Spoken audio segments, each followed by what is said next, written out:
इंदापूर तालुक्यामधला मतदारांचा कौल हा भारतीय जनता पक्षाच्या पाठीमागं आणि महायुतीच्या पाठीमागं आहे। पण बावडे गावातल्या सरपंच पल्लवी गिरमे ह्या जवळजवळ 1500 मतापेक्षा अधिक फरकानं ह्या विजयी झालेले। जे पराभूत असतील त्यांनाही माझं आव्हान आहे की निवडणुकीमध्ये हार जीत असते हा विषय आता इथं आज संपवावा आणि सगळ्यांनी एकत्रित येऊन आपला गावगाडा अतिशय लोकशाही पद्धतीने चालवा अशी सर्वांना मी सूचना करतो। आताच इंदापूर तालुक्यातल्या 6 ग्रामपंचायतचे निकाल हाती आलेले। या 6 ग्रामपंचायतपैकी 3 ग्रामपंचायती म्हणजे बावडा, काजड आणि लाकडी या 3 ग्रामपंचायतमधली सदस्यांची पण बहुमतानं आपली सत्ता आलेली आहे आणि सरपंचपदी सुद्धा भारतीय जनता पक्षाचेच विजय उमेदवार झालेले।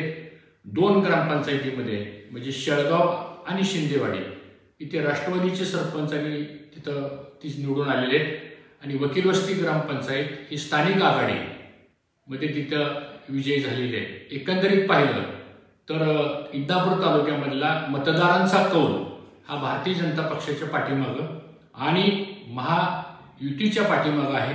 त्यामुळे सगळ्या मतदारांचे विजयी उमेदवारांचे मी मनापासून अभिनंदन करतो। त्याचबरोबर बावडा ग्रामपंचायतीची निवडणूक ही अत्यंत बऱ्याच ठिकाणी त्या निवडणुकीबद्दल चर्चा असायची, पण बावडे गावातल्या सरपंच पल्लवी गिरमे ह्या जवळजवळ 1500 मतापेक्षा अधिक फरकानं ह्या विजयी झालेले आणि 17 पैकी 12 ठिकाणी भारतीय जनता पक्षाचे उमेदवार विजयी झालेले आहेत। त्यामुळं अतिशय स्पष्ट बहुमत आज या सगळ्या ग्रामपंचायतीमध्ये आपल्याला मिळालेलं आहे। सर्वांचं अभिनंदन। जे पराभूत असतील त्यांनाही माझं आव्हान आहे की निवडणुकीमध्ये हार जीत असते हा विषय आता इथं आज संपवावा आणि सगळ्यांनी एकत्रित येऊन आपला गावगाडा अतिशय लोकशाही पद्धतीने चालवा अशी सर्वांना मी सूचना करतो, अभिनंदन करतो।